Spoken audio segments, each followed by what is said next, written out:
That room noise was brought to you by Zoom H6 and Shure microphones. Thank you. And with that, welcome to Floating Nifty Podcast. My name is Shouwen. And I'm Noah. And I'm Jieku. Welcome, Jieku. It's good to be here. Our cousin is here to drink tea with us today. And pretty soon we'll have a story on our website to tell you why Jake is our cousin. True. I think some people might be wondering about that. So Jake. Yes. Anyway, Jake brought a tea for us to drink today. And what's the tea? The tea is Rou Gui from the Zheng Yan area of Wuyi Shan. And this one is from an area called Lotus Peak, which is one of the 36 peaks in the scenic area. Lotus. Is lotus 莲花? Lotus Peak. 莲花? Yes. 莲花岩? Yes. Or 莲花峰, maybe. 莲花峰. 莲花峰? Yeah, I think so. Cool. Yeah, so this is a tea from my friend Li Huarong, who owns Tongxinshi Tea House in Shenzhen. Well, thank you for bringing the tea to share. Of course. We are very excited to try it. Thanks for having me. Yeah. Let's see. So now it's the first infusion. Smell toasty and sweet at the same time. Roasty and toasty. Let's see. Ooh, my brew is strong, huh? But it's still okay. It's got some backbone.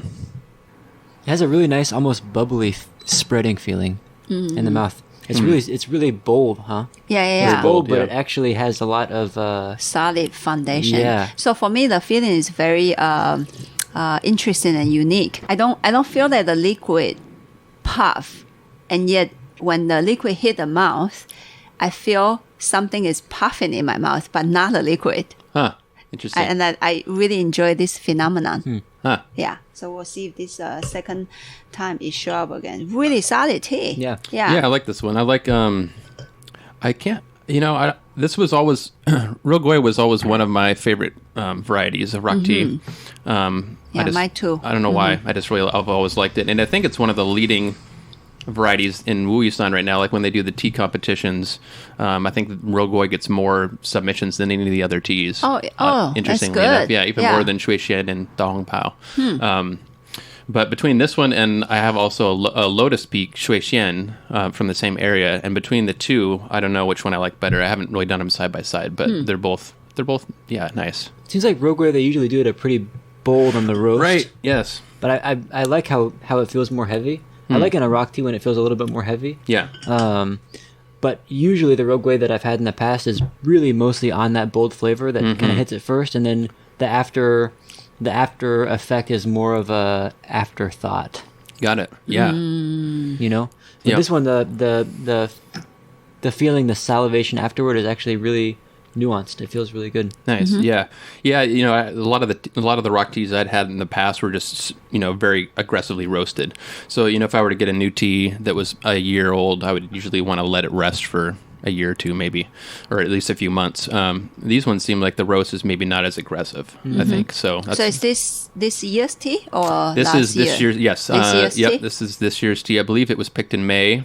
Oh. And then processed by his family. So they own a couple of farms in the Banyan area, which is the Half Cliff Tea area right outside the scenic area, and they have I think 4 tea farms there that they produce. They make their own teas, but then every year they also buy some teas from the scenic area, Zheng Yan area, and then they process those ones. All his Zheng Yan teas are roasted by his aunt, who's the deputy director of the Wuyi Shan Tea Research Institute, and then her son Gao Peng is the person who does all the roasting on these teas. Yeah, for a new tea, I think it's actually quite ready. It's really balanced already. To be drunk. Sure, and I'm curious how this tea will age in another 6 months as well. But that's what I like about it. The roast is pretty well integrated. And a little background: Li Huarong is a friend I met on Instagram in 2018. And we had a lot of conversations online, and then he invited me to come in spring of 2019, May, to join him when his family was doing the picking of a lot of these teas. And so I went with him for a couple weeks, and we spent time, drove up from Shenzhen and went to Wuyi Shan. And so I got to see the whole processing and all that kind of stuff and document it, which was pretty fun. The color is really beautiful. Kind of amber colored broth. Yeah, strong throat sensation and presence, and the liquid actually move into the chest. So that's good.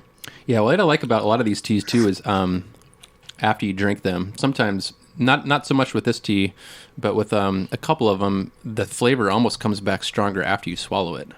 I've had experience where it was just really strong. I could taste it in the mouth, and sometimes even pick up on the floral or the fruity aspects after I'd swallowed it, which is kind of fun. Very fruity, the empty Very cup. fruity, yeah.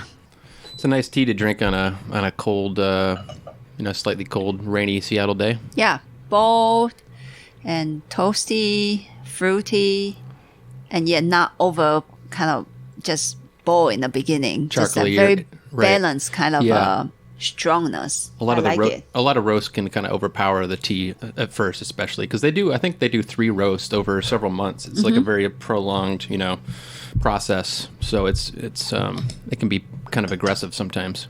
And I find it very warming too, which is nice. A lot of pour, that kind of thing. This time of year, I drink a lot of this kind of tea, and it's very, very warming with that roast on there. Clean feeling? Yeah, clean. Yeah, very clean. It's a clean tea. I want to say they're not. I don't think they're. Yeah, I want to say that these are organic as well. I think they use just natural fertilizer.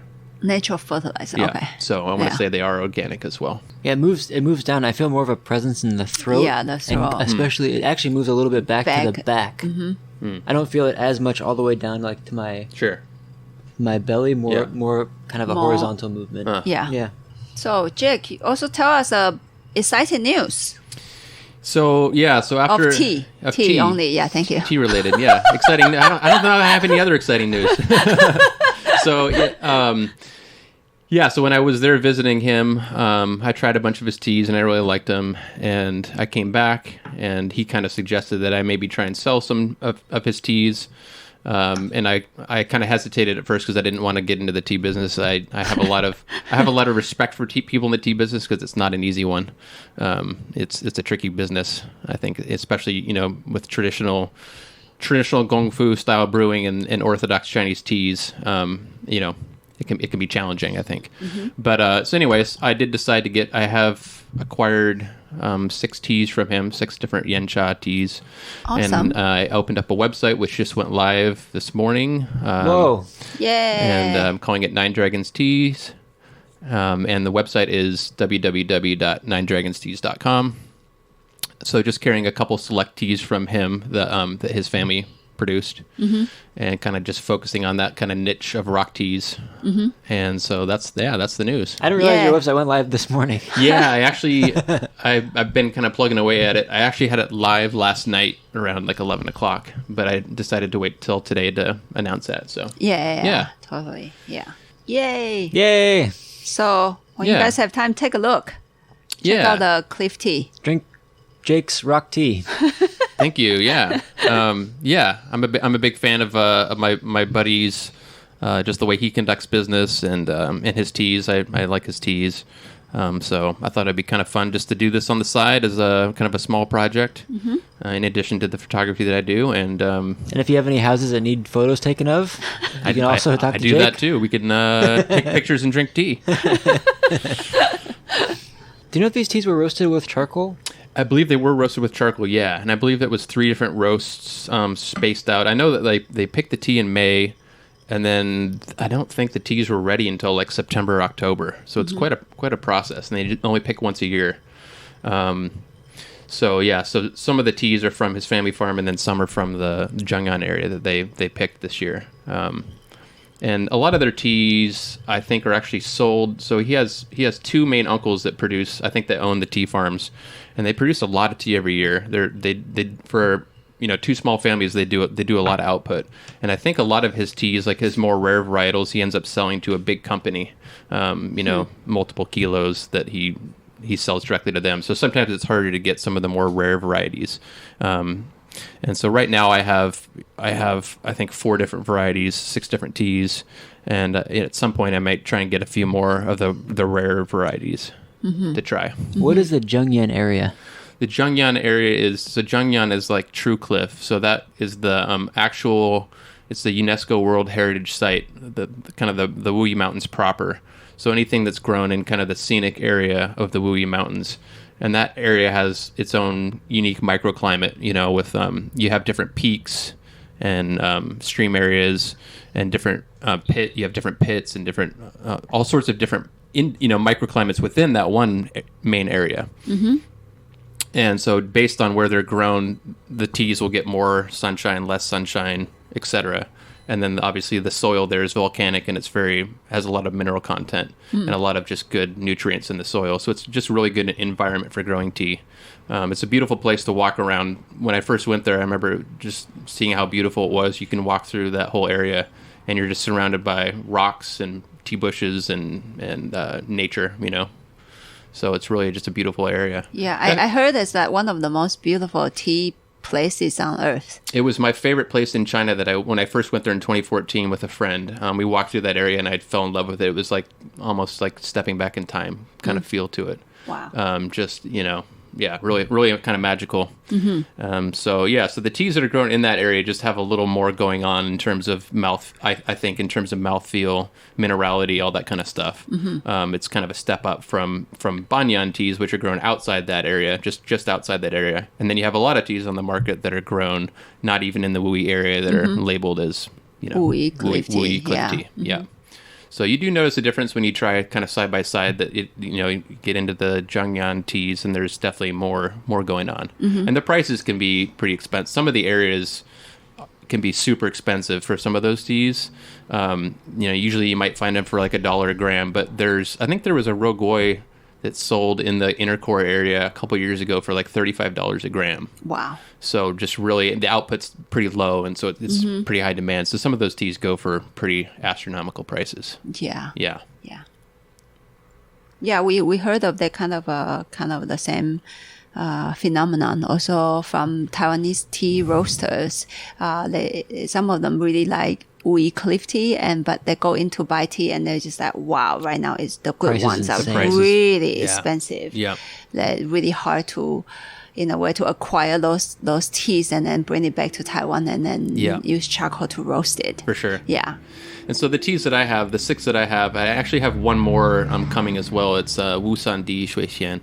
And so the price range that I'm going to have between the banyan and the Zheng Yan teas is anywhere from 30 cents a gram all the way up to 2 competition teas that are like $1.20 and $1.60 a gram. So up there, he had a first place Shui Xian and a second place Rou Gui. So those are obviously going to be the most expensive that I'm gonna carry. So that's kind of the range. Cool. It's got a big presence in the throat. Lasts for a long time. Yeah, this one is big on the throat. Will be interesting to see actually develop for a while, because right now I have to say the fire is very there. Yeah, the presence of the fire, the feeling of the fire, but not a really super. You are right. Not your super typical. Like, wow, I'm so strong for how fresh it is. Yeah. Yeah. But you can sense the fire presence. Yeah, in the scent and in the drinking. For sure. So it'll be very fun to see when the fire started to tune in with the tea. Yeah, I think the tea will get even bigger. Yeah, and we can compare this one. With the competition Rou Gui, which I feel is even lighter on the roast and even sweeter, more honey and kind of just like a sweet character to it. But I think too the way these are processed with how they're roasted and everything, the thing I like about them is they're pretty easy. I can drink them pretty much any time of day. They don't seem like they're super, super high in caffeine content compared to some other teas. So they're not like, it's not like a really, uppy tea. I find that they're more grounding and that kind of thing. So that's also what I like about it. I can drink them in the morning or later at night. Well, if you can drink pour at night, you can drink this. True, yeah. Sometimes midnight pour sessions. Yeah. Every once in a while, it gets me though. Even show pour, I've been taken by surprise a couple times drinking show pour, thinking no big deal, and then can't sleep. And then I can't sleep.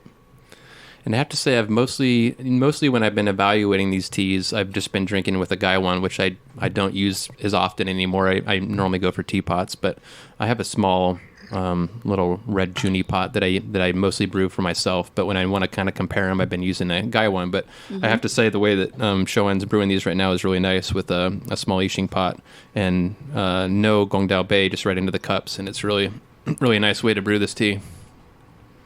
So how do you notice the difference then if you use a Gaiwan with this tea?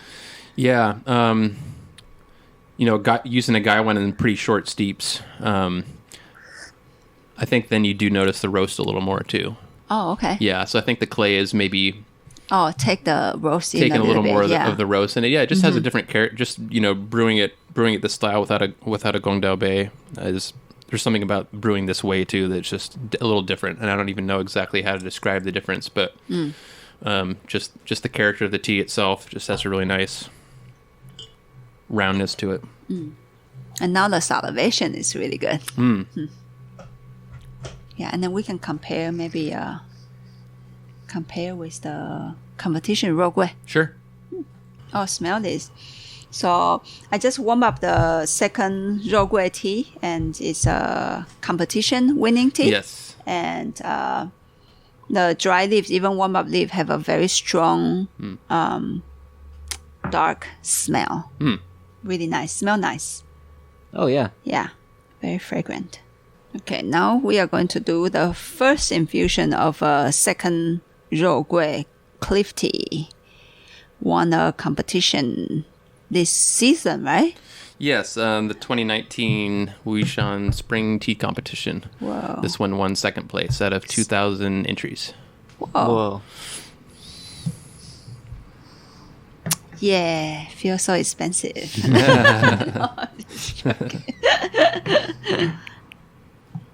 I always tell people I really love expensive things, including tea. After I go on this podcast, the price is going to double. I think you are overestimating the power of floating tea. You say the roast is lighter? So I think it's a little, again, I haven't compared this one with the other one, but from my knowledge, I've had this tea just a couple times, but I want to say the roast to me tasted lighter than the Lotus Peak. Yeah. But still, the liquid feels still quite dark though. That's pretty dark nice. though, yeah. I actually like Wuyi Cliff Tea to be a little bit more rich than those the light stuff. Sure. Yeah. You like everything to be a little bit more rich. That's true. Yeah. Dongding, you ask them to roast it again. Yeah. I tend to like more roasted teas as well. I think, overall I drink more of that stuff. But, there's a big difference between roasted a lot and roasted well. True. True, yeah. So... But you are right though, the first infusion of this tea, just a little more fruity or something. Surface smell, it feels brighter. Yeah, just a little bit. I mean, it's not like a huge difference, but I feel like maybe just a little bit. Yeah, there's more bright notes peeking through in the top of the surface smell. Yeah, and the first sip compared to the previous tea feels more elegant. Yeah. The liquid feels more. It's softer, more viscosity, and the previous Rou Gui has a little bit more big, bolder, character. Yeah, bolder character. Yep. The first tea is a big hairy man, and this one is a man that's done a little bit of manscaping. Yes. He has a finely groomed mustache with a little bit of wax in it. And the first one is a big, gnarly beard. Yeah, he's just coming at you. Okay. But the same thing though, the throat is really big. The throat sensation and spread to the back of the neck. Also very strong. It also has a very strong presence on that one.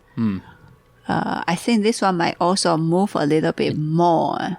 I feel that too. Pass in the chest area. The liquid have a higher capacity to move.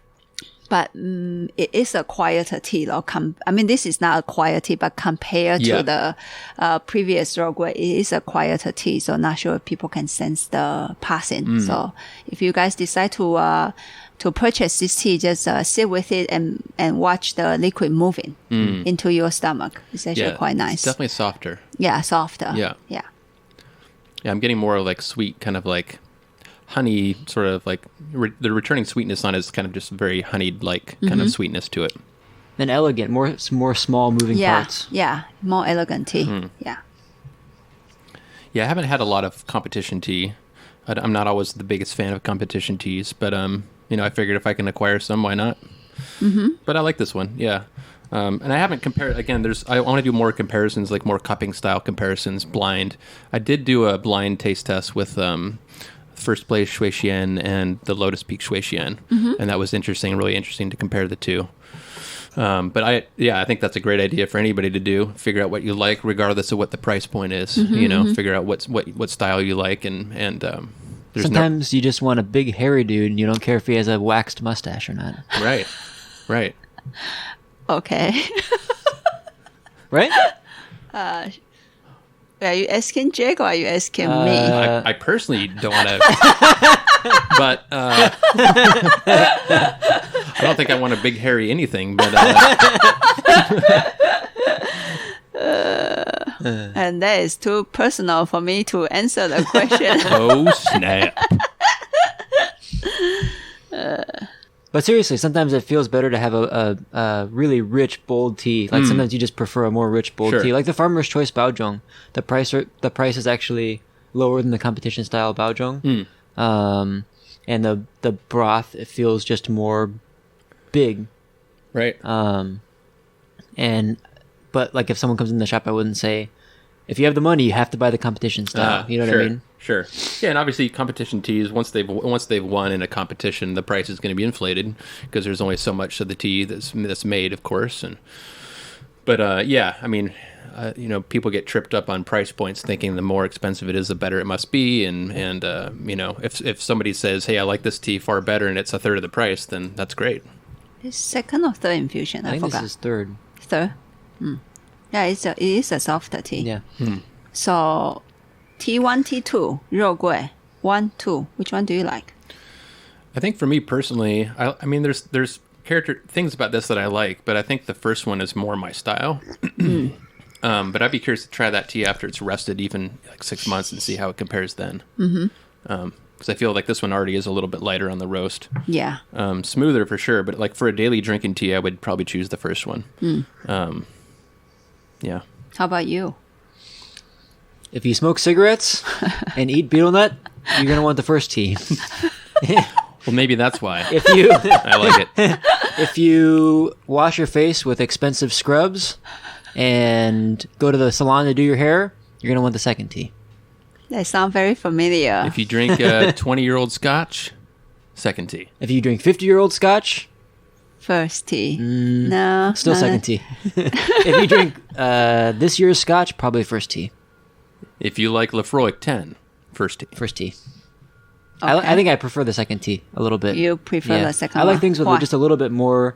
I mean, I do like the first tea, but I do like things with a little bit more, intricacy. Yeah. Because I think it's a little bit more interesting to kind of watch that unfold. But I do like the big flavor in the first tea. Yeah, I mean, I like them both quite a bit. But yeah, the second tea, if I'm going to have to choose one over the other. So first one is Zheng Yan Rou Gui. Yes. Okay, and then second one is the competition winning second place Rou Gui, just to let you guys know which Rou Gui we are talking about. Yeah. Perfect. And I can't remember the area that this one came from off the top of my head, but I have that information on my website. ninedragon.com. Yeah? ninedragonstea.com, yes. Oh, sorry. ninedragonstea.com. Not just Nine Dragon, okay. There is another site that has it's Nine Dragons. I think it might even be ninedragonstea.com, and it's some sort of film or something, but it's spelled with a number 9 as opposed to spelling. Spell it out. Yeah. N-I-N-E. Spelling it out. Don't go to that other site. It's bad. Hey. What? Cut it. What Do you if they are listening to this? I doubt it. But So number 9 must be my lucky number because I have Cloud 9 photography and now 9 Dragons Tea. So number 9 must be my that's my magic number, I guess. It's a good number. 9. It's the last 9 plus 9 is 18. 9 plus 18 is 27. Ours is 2. Our lucky number is 2. Double Dragon. Double Dragon. Ah. I think that's an offer by Cousin Rich. Okay. Double Dragon tea. Double Dragon tea. Black Dragon tea. Do you have a preference between this tea and the first tea? I like the first one. I like its potential. I think it's if I store both of this tea for a year, I think the first tea might actually become more interesting in the future. Yeah. Yeah, and I like that Yeah. I would feature. I'm kind of the same. I kind of want to see how it would develop maybe a little bit. And I think I'm just like as Noah said, I just like generally bigger, anything more a little bit Bold. more bolder teas. Sure. Yeah. Yeah, there's definitely a point there where it crosses, where if you're drinking a tea and the roast totally overpowers it and all you're tasting is charcoal. Yeah, not those kind. You know, and yeah. I've had teas that those are not too those are not interesting Sure. to me. But within the roasted context, and they say both of the teas are good, I actually like it just a little bit richer. Yeah. Sure. Yeah, that would probably be my preference as well. I tend to go more for, obviously, especially this time of year, but in general, I prefer the darker side of oolongs than the lighter side. I would say I drink more often. So like, a charcoal roasted alisan, I'll take that over a greener style alisan. Yeah. But this tea does have more, I think, physical, but very gentle, but it has more physical energy than the first one. So keep both of the tea for a year then. Keep them both for a year. We'll have a reunion. 2 dragon combat. Yeah, I'm gonna try. I'll probably take a little bit and save. I mean, I don't have a ton of tea right now. Anyways, I have I think a kilo of each one. So it's pretty low quantity right now. And then the award-winning teas I only have half a kilo of. So Wow. there's really not a lot to save there. But I might try and just take a little bit and see how it is. Yeah. And see if it's tea I can the Lotus Peak might be a tea that I can acquire more of later on. I think the competition teas are pretty close to already being sold out from my friend in China. Oh, So, wonderful. Yeah. Lai. La la. La, la, la. I think this is towards the end of the session, so we are going a little bit more on the crazy side now. Newbie. Beep. Oh, sorry. It's like 10-second delay to beep your word. Beep. Suddenly my microphone was just turned off for some reason. My voice got really quiet. Well, thank you for bringing this 2 Rou Guis. It's really fun. Thanks for to compare. One is bold and yet good, and second one is bold and very, on the softer side, very elegant. And I like both. Thanks for having me on. Cheers. Ganbei. Ganbei, cheers. Yeah, so thank you for listening. If you have time, check out the 9dragonstea.com and also check out floatingliftea.com, of course. And tell your friends about the podcast. Tell your friends about Jake. Tell your friends about tea. Sure, yeah. So we'll so awkward right now. I think we are going to just stop the session here, and we are going to drink one more tea without recording it, so that we don't go crazy. 谢谢。谢谢。谢谢。 See you Monday. Bye bye. 再见。